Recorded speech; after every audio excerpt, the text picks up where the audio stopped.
Macroscopio es un instrumento que permite ver de cerca algo grande, y esa será nuestra intención. Acercarnos desde las pequeñas historias personales y sus recorridos al sistema científico nacional. ¿Quiénes lo conforman? ¿Cómo llegaron allí? ¿Desde dónde partieron? ¿Qué obstáculos tuvieron que sortear? Son solo algunas de las preguntas que estaremos contestando en nuestro programa. Les invitamos a escuchar estas trayectorias y a sus protagonistas.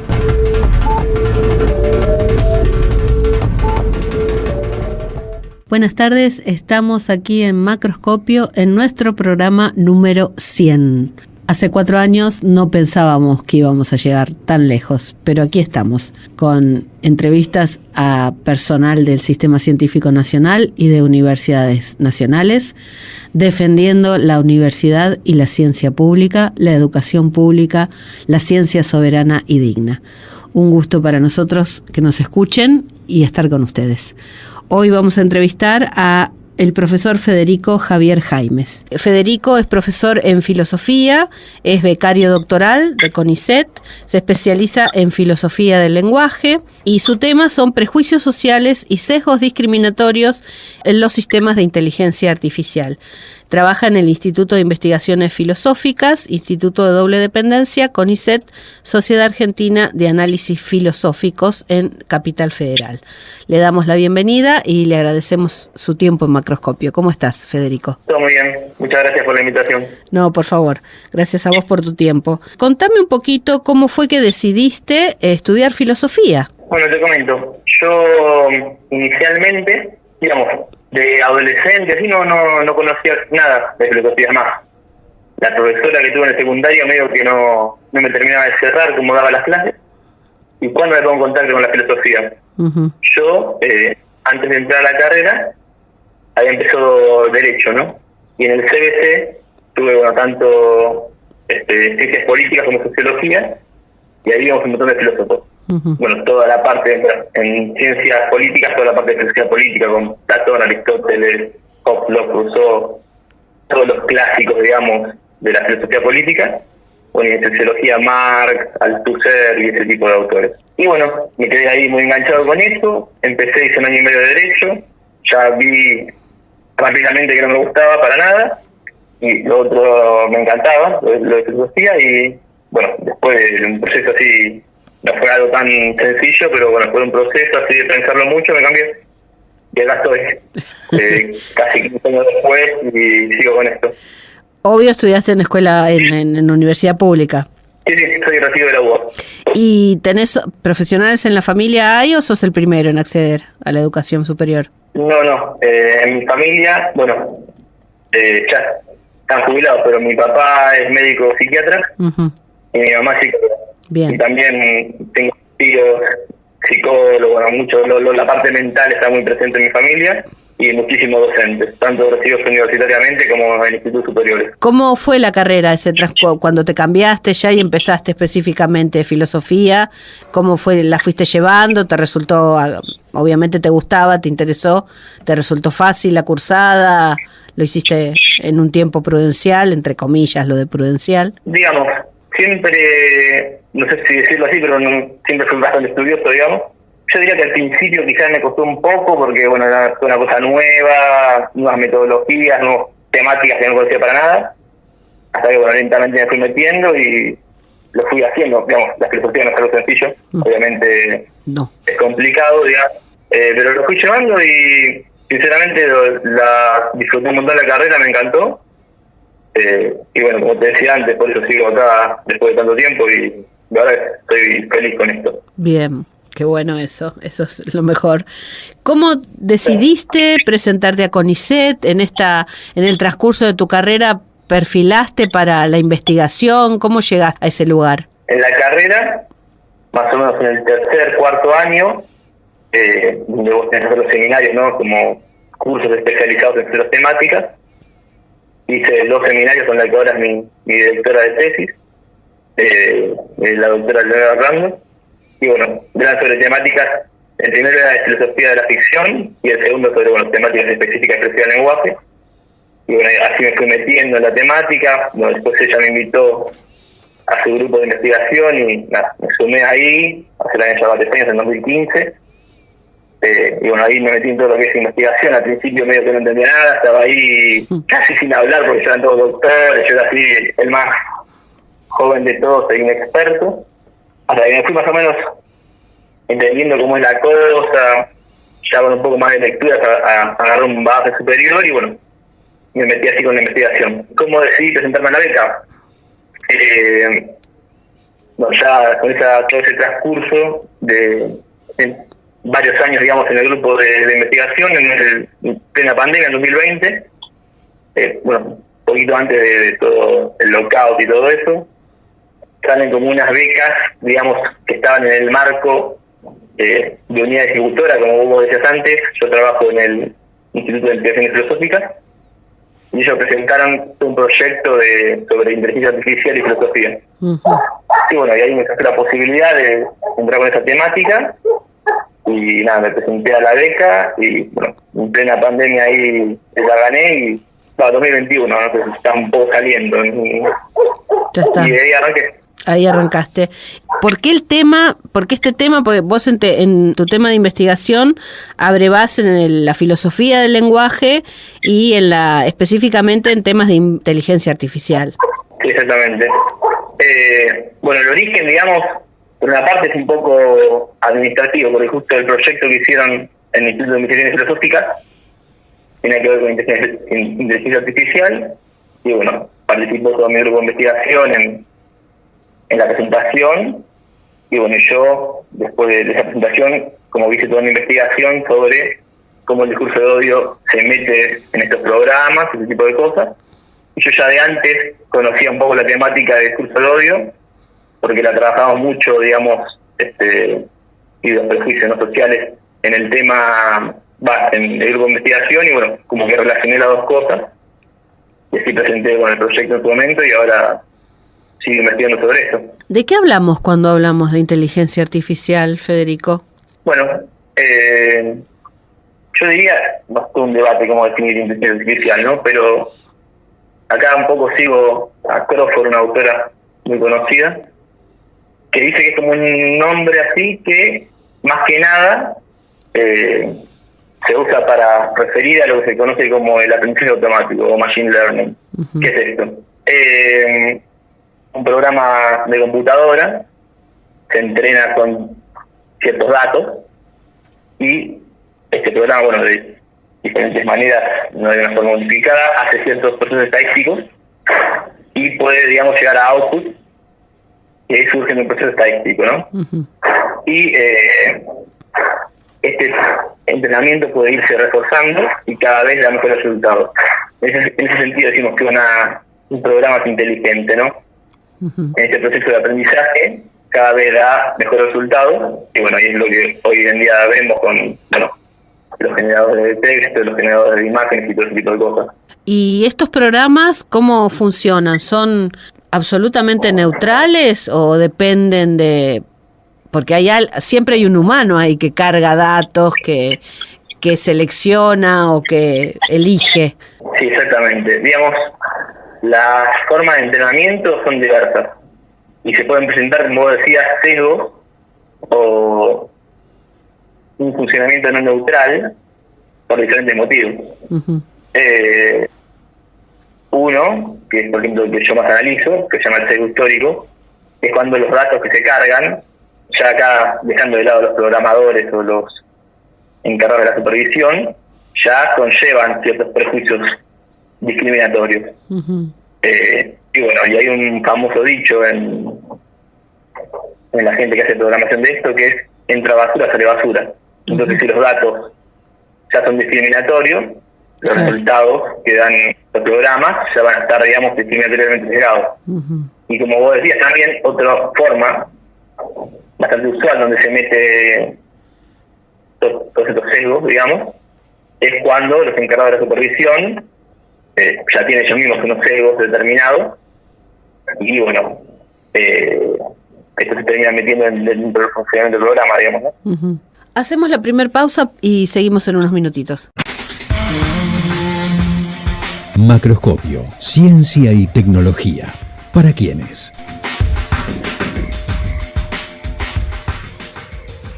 Seguimos hablando con Federico Jaimes, estamos hablando de, inteligencia artificial, de programas y programadores. Hablaste de aprendizaje automático, machine learning. Un texto, una publicación reciente tuya, haces un análisis de algoritmos, chatbot y traductores. ¿Cómo fue ese trabajo? ¿Qué buscabas? ¿Qué encontraste? Digamos, estando dentro de lo que es la filosofía del lenguaje de origen, obviamente te imaginarás que siendo recibido de filosofía, yo tengo bastante más conocimiento de filosofía que de informática. Uh-huh. Y busqué decir programas que funcionen lingüísticamente, ¿no? Claro. Que apliquen lo que se conoce como procesamiento de lenguaje natural. Es decir, que estos procesos estadísticos que te decía antes, los hagan con el lenguaje, no sobre el lenguaje. Y así fui investigando esto. Fui buscando aquí casos donde estos sesgos discriminatorios se presenten, y los casos que yo, en este artículo que vos mencionabas, que lo publiqué en el 2023, analicé, como decía vos, un chatbot, es decir, así un programita que te responde, uh-huh, que tenía así como respuestas discriminatorias, se llamaba TAI. Después, el famoso, vos vas a Google y escribís cierta búsqueda que querés realizar, y te haces las predicciones de búsqueda, ¿no? Este algoritmo de predicción de búsqueda. Uh-huh. Entonces, si vos mencionabas cierto grupo oprimido, los resultados, digamos, de la predicción de búsqueda eran bastante discriminatorios, ¿no? Por ejemplo, si vos ponías las mujeres son espacio, una cantidad de barbaridades tremendas, ¿no? Lo mismo si vos ponías los pobres son espacio, y todo ese tipo de cosas. Y en este artículo que vos mencionás, lo que yo hago básicamente es desarrollar, digamos, teorías que ya estaban presentes en filosofía del lenguaje, para poder tematizar esto filosóficamente. Uh-huh. Que es también, digamos, lo que hice en este paper. Tenemos la idea con mi directora de que sea como la base de toda la tesis. En un momento hablaste de eso, precisamente de grupos oprimidos, ¿no? Y de cómo ese discurso se replica en estos programas o en estos buscadores, algoritmos. Hay una vuelta de tuerca sobre eso que haces en esta publicación, y hablas del discurso influenciado. ¿Querés explicarnos un poquito eso? Porque a mí me resultó muy interesante. Te comento. En toda la literatura, en toda la bibliografía sobre el discurso de odio, principalmente lo que se trabajó con total certeza, porque es algo que ocurre y es nefasto, es cómo, digamos, el discurso perjudicó a los grupos oprimidos, ¿no? O qué restricciones les provocó, ¿no? Por ejemplo, el financiamiento, que no se puedan producir ciertas emisiones, o lo que se conoce como la injusticia sistémica, o injusticia testimonial, digamos, que el testimonio de alguien del grupo oprimido no sea valorado como tiene que valorarse, y todo ese tipo de cosas, uh-huh, que tiene que ver con restricciones lingüísticas que tiene el grupo oprimido. Una autora, que yo la menciono en este paper, que es Rachel McKinney, en su paper Strategy Speech, o discurso extraído de la traducción, dice, con esto no alcanza. Porque se deja afuera algo muy importante, que es lo que el grupo oprimido es llevado a decir, claro, por toda la opresión que sufre, uh-huh, por toda la opresión presente tanto, en las conversaciones que él tuvo en su vida, digamos, como a nivel sistémico. Y mi propuesta, que va a ser esa propuesta, digamos, que igualmente acá la puedo explicar, pero tenía como 3 capítulos de la tesis más o menos, es que yo opino que falta algo extra, que es como esta misma opresión sistemática presente en la vida, digamos, lleva o fuerza al grupo oprimido a tener estas actitudes discriminatorias. Uh-huh. Esto es algo que no se tematizó en filosofía del lenguaje, y que yo creo que es fundamental para ver el tema del sesgo algorítmico, de los sesgos discriminatorios. Uh-huh. ¿Por qué? Porque el programa no es un grupo oprimido, ¿no? Entonces alguien que repite lo que se encuentran los datos, lo que te comentaba antes. Claro. Y bueno, y cómo esta cosa de repetir estos discursos presentes en la opresión sistemática que está en la vida social, cómo es reproducido estos programas, ¿no? Uh-huh. Entonces yo desarrollé esta idea del discurso influenciado, que hace eso un poco, te explica cómo un grupo reproduce estas ideas discriminatorias que están presentes socialmente. ¿Esto lo considerás un signo de época en tus investigaciones, que si bien no son de muchos años, son recientes? ¿Han crecido, han aumentado estos discursos de odio? A mí, por ejemplo, me parece muy terrible lo que descubrís, lo que investigás, ¿no? Es decir, que también en estos programas se metan estas cuestiones, estos sesgos. Qué peligroso que es, ¿no? Para tantas cosas. Sí, sí.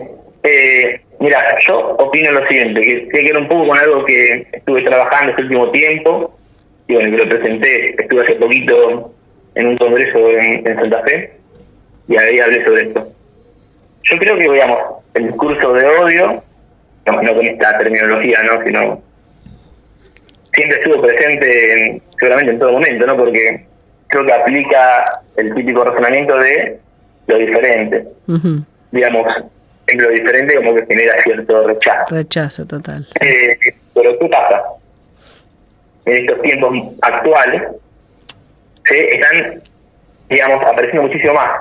Uh-huh. Hay propagadores especiales, en especial uno de mi edición, que es el que yo trabajo, bueno, lo que comenté en el congreso y que ahora estoy haciendo un manuscrito sobre esto, que es en las redes sociales. Claro. Antes había mucha menos difusión, diría yo, uh-huh, del discurso de odio, ¿no? Era más en el ámbito privado o en conversaciones más privadas. Claro. Ahora, de dicho sea de paso, yo opino, bueno, en este no soy original, de que está un poco blureada, digamos, o distorsionada la línea privado-público con las redes sociales, ¿no? Y todo esto. Uh-huh.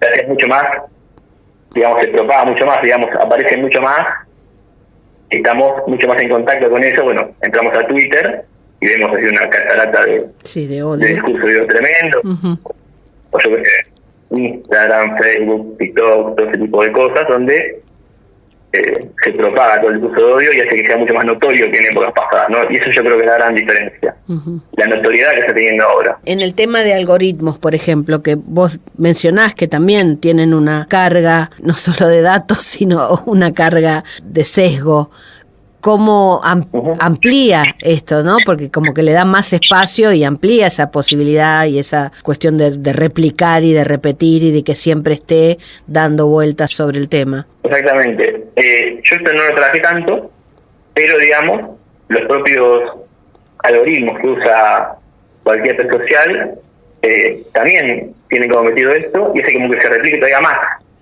el discurso de ahí mismo, ¿no? Porque, por ejemplo, todo lo que es, por ejemplo, vos pones un tweet y si es muy interactuado, si tiene muchos me gusta, muchas respuestas, uh-huh, el algoritmo detecta como que es popular y dice, bueno, esto es popular, lo voy a mostrar mucho más. Claro. Entonces, el algoritmo que parece inocente, parece una cosa obvia que sea cualquier persona que hace marketing, que es mostrar lo popular, digamos, uh-huh, termina como influyendo también en que esto crezca mucho más. Y así, ¿no? Siempre hay como algoritmos que nosotros, de una visión así de sentido común un poco ingenua, creemos que funcionan de forma neutra o que no tienen muchas, digamos, consecuencias éticas. Esto no es para nada así, uh-huh, totalmente al contrario. Los problemas éticos que incluyen estos algoritmos es una cosa que tiene que investigarse mucho y bueno, ahora se está investigando un montonazo, obviamente. El tema de la inteligencia artificial popular, digamos, hoy en día, o de los algoritmos, o relacionar temáticas informáticas con filosofía, y bueno, hay muchísimos papers y libros que se están publicando ahora que tienen que ver con esto, ¿no? En cómo la filosofía se relaciona con la informática o la inteligencia artificial específicamente, en este puente, digamos, que tan actual, que obviamente no fue en el pasado. Hacemos otra pausa, Federico, y continuamos en unos minutos. Macroscopio, ciencia y sociedad. Seguimos charlando con Federico Jaimes, estamos hablando de inteligencia artificial, de discursos de odio, de algoritmos, y comentaste cómo se analiza esto desde la filosofía. ¿Qué importancia tiene la filosofía para interpelar sobre estos temas? Que en algunos casos, como comentabas antes, tienen que ver con una cuestión ética. ¿Qué mejor que la filosofía para situarse en ese lugar? Exactamente. Yo hay algo, bueno, aparte de investigador, ¿no? de becario doctoral del CONICET, también trabajo en los colegios secundarios. Uh-huh. Y yo hay algo que siempre comento a mis alumnos, que es que ocurre que filosofía se puede relacionar casi con cualquier cosa. Uh-huh. Porque analizar, digamos, lo fundante o lo fundamental es algo que se deriva en muchísimos ámbitos de la vida, ¿no? Y por eso te digo, bueno, si alguno quiere que analicemos alguna temática de actualidad, avíseme y yo lo preparo filosóficamente, no sé. Y bueno, acá un poco fue una aplicación un poco extrema de esto, que va a ser lo que hagan en los próximos 3 años, ¿no? Que están justamente esta temática de la inteligencia artificial con filosofía. Uh-huh. Que como decía, yo diría que no solo ético, sino que hay diferentes cuestiones que se meten acá, ¿no? Uh-huh. Obviamente la cuestión ética es todo el tiempo, que fue un poco lo que estoy hablando hasta ahora. Sí. Algoritmos, digamos, actúan bien, actúan mal, qué hacen, ¿no? Pero también se pueden dar otros análisis, ¿no? Por ejemplo, una cosa que estoy leyendo actualmente es cómo, por ejemplo, una conversación es diferente de manera online que offline, ¿no? Todas las diferencias que hay ahí. Uh-huh. Bueno, esto no necesariamente en esto que se te comentaba de las redes sociales que estoy trabajando ahora. Después también puede haber cuestiones, yo diría, más de teoría del conocimiento o no teológica, cómo el conocimiento se transmite por internet, cómo el testimonio de otros lo apreciamos, ¿no? Ahora está tan de moda esto de que yo veo algo en TikTok y le creo, sí. O veo algo en Wikipedia y le creo, entonces sí. Hasta dónde confiar, hasta dónde no. Uh-huh. Muchísimas cosas. Bueno, a nivel, digamos, metafísico, como te decía yo, por ejemplo, la distorsión entre lo público y lo privado, ya, sí. Digamos, antes todos tenían una vida privada, que ahora ya está un poco, digamos, compartida, este límite se está borrando, ¿no? Porque uh-huh. Yo voy a un lugar, lo pongo en Twitter, lo pongo en Instagram, subo un videito a TikTok y ya lo privado deja de ser privado, ¿no? Porque muchísima gente, o todos, si la cuenta es pública, pueden acceder a esto, ¿no? Bueno, ahí te un poco largo, explicaciones de cómo la filosofía se puede meter en todos estos temas informáticos o de inteligencia artificial. Uh-huh. Diferentes ramas, ¿no? No solamente la cuestión ética o lingüística, que es la que más trabajo yo, ¿no? Sí, se me ocurre también pensar, por ejemplo, en el uso de estas tecnologías en otros temas, ¿no? Por ejemplo, para hacer, que se había comentado, digamos, para escritores, para hacer exámenes, para dar clases, digamos, cuánto se pierde, ¿no? Tomando en tema a través de lo público, lo privado, de la presencialidad, cuánto se pierde en esta artificialidad el contacto con el otro, con ese docente que hace mucho que da la materia o que conoce más bibliografía, no tan acotada, digo, como eso también es una pérdida que se puede dar usando estas tecnologías. Yo diría que acá, en esta pregunta que me hiciste, hay como 2 cuestiones importantes y las 2 tremendamente relevantes, ¿no? La primera es cómo se mete en general la informática uh-huh. en la educación. Sí. Y ahí está lo que vos decías, por ejemplo, las clases online, Classroom, todo ese tipo de plataformas, que antes yo, supongo que la gran mayoría de la gente ni sabíamos que existían, uh-huh. Pero en especial con la pandemia, creo yo, que claro. Difundieron una cuestión obvia de que estamos todos en nuestra casa y no se podía dar clases presenciales, ¿no? Claro. Y, como digo, yo también siento que esta cosa, digamos, del contacto con el otro un poco se pierde en lo virtual. Y te digo algo más vivencial mío, no quizás tanto así a nivel filosófico, pero, por ejemplo, yo en 2020, cuando estaba la pandemia, todavía no era becario, bueno, daba todas las clases online. Y, bueno, los alumnos, aparte de sus problemas específicos de conexión o informáticos, claro. Un poco de manera online sin esa presencia, como si vos del otro, de ese tipo de cosas, que yo tiene más por un análisis más psicológico seguramente, estaba como perdida, y a nivel didáctico era mucho menos efectivo. Ya me doy cuenta yo, leyendo los trabajos o lo que fuera, que bueno, el rendimiento era muy inferior a lo que pasaba presencialmente. Uh-huh. Así que bueno, por un lado eso, ¿no? Y por otro lado, lo que yo creo que también, y esto se puede relacionar más con lo que trabajo yo de inteligencia artificial, es cómo estos programas se pueden usar o mal usar, no sé qué decirte, en educación. Claro. Yo creo que ahí aplica otra lógica, que es la lógica de lo nuevo, ¿no? Uh-huh. Te digo, en lo que pensé, es algo que bueno, ya también lo pensé varias veces. Cuando apareció Internet por primera vez, fue como algo muy nuevo y nadie sabía bien qué esperar, ¿no? No sabían, bueno, qué pasa ahora, mi información está almacenada, cualquiera puede acceder, mis datos se van a perder, no sé qué va a pasar con esto. Uh-huh. Era algo como nuevo y decíamos, es el fin de la privacidad, es el fin de la comunicación como la conocemos. Y generó, digamos, desconfianza en un primer momento, ¿no? Yo creo que algo similar está pasando ahora con la inteligencia artificial. Por ejemplo, a nivel de educación, ¿qué se dice, qué escucho yo de mis colegas? Dice, bueno, te van a copiar los exámenes, ¿qué va a pasar? Los trabajos prácticos lo van a hacer con ChatGPT, Meta, IA, bueno, ya todos exámenes o parciales presenciales, y no se van a copiar todo, van a sacar todo de ahí.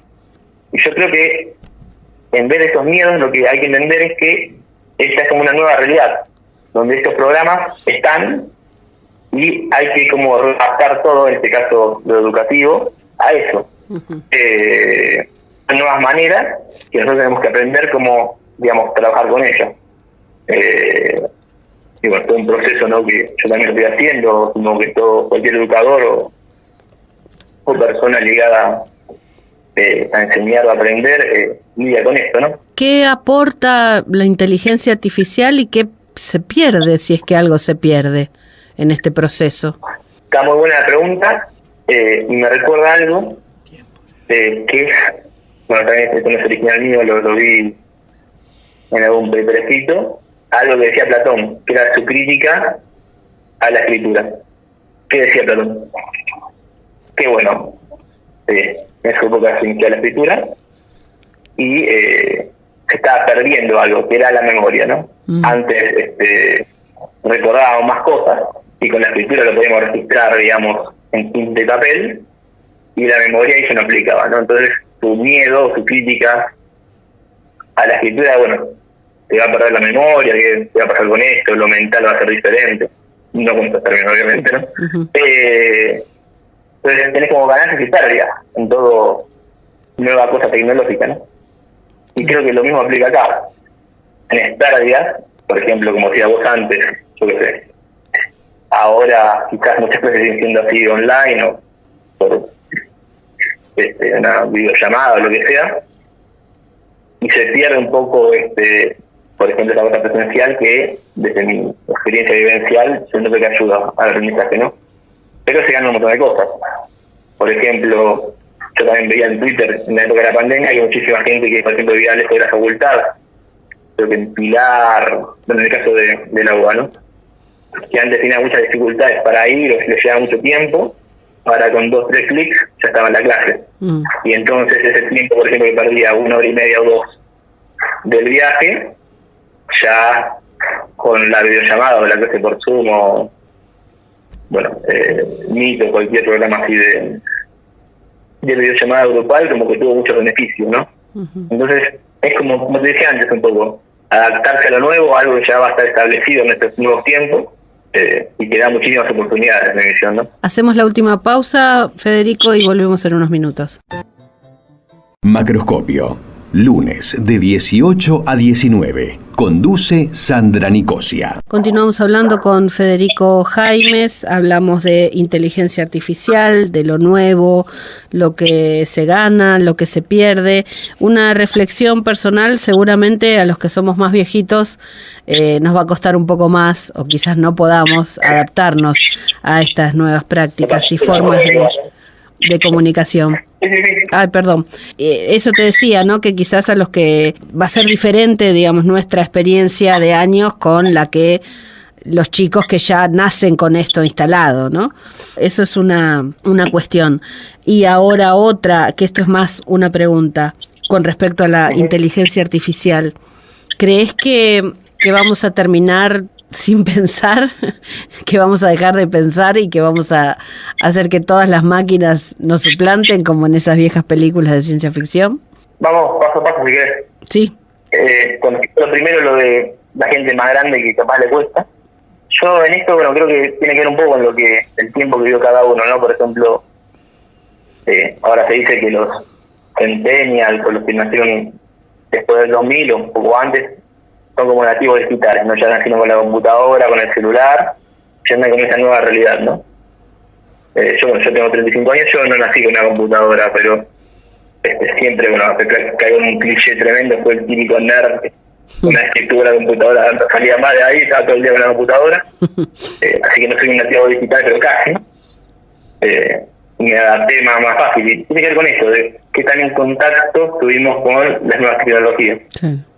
Y si quieres una cosa así más vivencial también, mi abuela en su momento, bueno, ya falleció hace muchísimos años, hace como 10 años ya usaba el celular casi que mejor que yo, así que tiene que ver con adaptarse y evolucionar. Este razonamiento, ¿no? Totalmente. Bueno, y sobre la cuestión decíamos tratar de pensar, yo creo que vamos a pensar diferente, capaz te diría yo, porque productor de texto lo que hace es, a partir de los datos que tiene, que crea un texto nuevo, ¿no? Uh-huh. Y es más como un compañero, diría yo, te ayuda, o vos le preguntas algo y te da tu visión, ¿no? Uh-huh. Y yo no diría de dejar de pensar, pero sino que va a haber otras maneras. Por ejemplo, si yo quiero escribir un paper y no sé bien cómo empezarlo, le puedo preguntar cómo hacer un paper sobre sesgo algorítmico, y me da cierta sugerencia, y bueno, obviamente eso lo tengo que modificar, obviamente no me va a dar la misma profundidad que tiene un profesional de hace muchos años, pero es como otra manera nueva, ¿no? de pensar, digamos. Uh-huh. Siempre, volviendo a lo que decíamos antes, esto de lo nuevo, cómo se van renovando tanto las tecnologías como las formas de interactuar con las nuevas cosas que van surgiendo, por ejemplo la escritura en la época de Platón o ahora la inteligencia artificial, uh-huh. Es ir adaptándose a estas nuevas maneras, y yo no creo que dejemos de pensar, porque a fin de cuentas, digamos, es como otra persona pensando el programa de inteligencia artificial, uh-huh. Que se puede equivocar como nosotros, ¿no? Uh-huh. Tampoco es obvio que siempre la respuesta correcta, es más, muchísimas veces se equivoca. Uh-huh. Obviamente esto va mejorando cada vez más, de manera rápida y sorprendente, pero no deja de ser un proceso estadístico de datos que están ahí, que los procesa de cierta manera, y una persona lo puede procesar de otra, ¿no? Claro. Y bueno, y ese procesamiento diferenciado también tiene que ver con el conocimiento propio, porque vos me decís, bueno, a veces se equivoca, tenés que saber que se está equivocando. Así que tenés que manejar igualmente un conocimiento previo. Y de todas maneras también, bueno, se replica un poco algo que a veces se comenta y a veces no. Parece que todo el mundo usara las redes, todo el mundo tuviera acceso al chat G no sé cuánto, que todo el mundo, y no es así. O sea, todavía sigue siendo, por lo menos en este país, una porción bastante mínima o menor, digamos, de la totalidad de la población. Hay gente que todavía vive ajena a eso. Y estoy totalmente de acuerdo. Esto lo viví yo también, digamos, experiencialmente en la pandemia, donde, por ejemplo, tenía alumnos así muy humildes que no tenían wifi, claro, o que se les rompió el celular y no lo podían reemplazar. Hay como dificultades, digamos, del contexto socioeconómico seguramente, que dificultan ese acceso.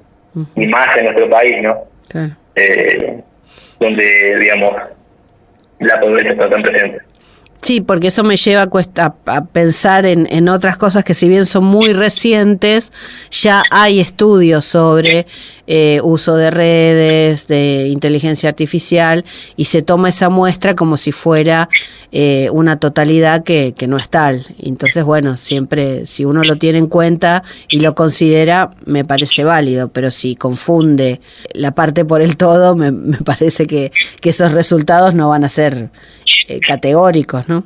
Claro, sí, totalmente. ¿Cómo sigue tu futuro inmediato con tu beca? ¿Qué pensás que va a pasar a vos como becario? Si vas a poder seguir con el postdoc, si vas a poder ingresar a carrera, ya hablando un poco más de CONICET. Sí, te comento así de forma más, lo que inmediatamente voy a hacer, estaba haciendo justo antes de la entrevista, es que tengo que modificar un paper que ahora estoy trabajando, que nada que ver con esto, tiene que ver con lo inexistente, digamos, una cosa así mucho más, como hablar de lo inexistente. Y una vez que termine este paper, que ya lo estoy casi finalizando, ya me voy a meter más con esto que te decía yo antes de filosofía y redes sociales y discurso de odio y todo esto. Y yo estoy usando una estrategia para la tesis, que bueno, ya te lo comenté a mi directora y ella la apoya totalmente, que es que la gran mayoría de mis papers tienen como una continuidad, ¿no? Entonces, en esto de redes sociales, el discurso de odio, reaparece el discurso influenciado. Bien. Después yo hice otro manuscrito, explico todo de qué es el discurso de odio, donde entra a través del discurso influenciado y todo esto. Son como todos papers relacionados, donde ya estoy viendo las ideas así generales de la tesis y las voy ubicando después. Por ejemplo, este artículo que mencionabas vos, niño del 2023, se va a hacer el capítulo 4, esto de las redes sociales el capítulo 5, obviamente que es el discurso de odio es el capítulo 1, y todo el desarrollo del discurso influenciado va a ser todo el resto. Bien. Y bueno, ¿y cómo sigue mi vida académica, lo que sea vos? Nada, todavía por suerte tengo 3 años de contrato. Bueno, es una tranquilidad. Depende de la coyuntura de ese momento. Esperemos que en 3 años tengas un futuro un poco más interesante, por cómo vamos. Sobre todo para estas disciplinas, ¿no? Aunque si bien ahora estamos todos ajustados, estas disciplinas siempre son más vilipendiadas que otras, ¿no? Sé por qué precisamente se creen menos útiles, entre comillas, o innecesarias. Yo por lo pronto opino que todo el mundo debería estudiar filosofía, porque me parece que es lo más abarcador, junto con las matemáticas es lo más abarcador a nivel conocimiento. Y después, bueno, ya haciendo magia o adivinación, ¿tu idea sería presentarte a carrera o seguir en la docencia o ambas cosas? En realidad ambas cosas, ¿no? Siempre, bueno, a mí la docencia me encanta, además, digamos, me encanta hacer investigación científica, ¿no? Pero en un mano a mano me gusta más incluso la docencia que la investigación científica. Son dos cosas que quiero seguir haciendo a la vez, obviamente priorizando la investigación científica, pero sí, son dos cosas que quiero hacer a la vez. Sí, mi idea es presentar al postdoc, después si se pueda carrera, pero bueno, como te decía un poco y lo entregamos recién, todo depende de la coyuntura de ese momento, y bueno, espero que en un futuro pueda tener un panorama un poco más alentador, digamos, no sé bien ahora qué va a pasar. Bien, esperemos que sí, Federico, y que puedas lograr tu formación completa y dedicarte a lo que te gusta, lo que te apasiona y que tiene un impacto muy importante en la sociedad, aunque no todos lo entiendan o lo crean. Exactamente. Te agradezco muchísimo tu tiempo aquí en el programa y bueno, a disposición para lo que quieras difundir o que necesites de nosotros, ¿sí? Bueno, muchísimas gracias. Me encantó la entrevista, así que estoy contento. Bueno, me alegro. Macroscopio. Ver de cerca algo grande. Hoy en Macroscopio escuchamos Mujer cebra invisible, Por probar el vino y el agua salada, y no te dejes desanimar por la máquina de hacer pájaros, Masacre, estamos en problemas, y Fin del mundo, las flores. Los saluda Sandra Nicosia, nos despedimos hasta el próximo lunes. Operación técnica Beco Blanco.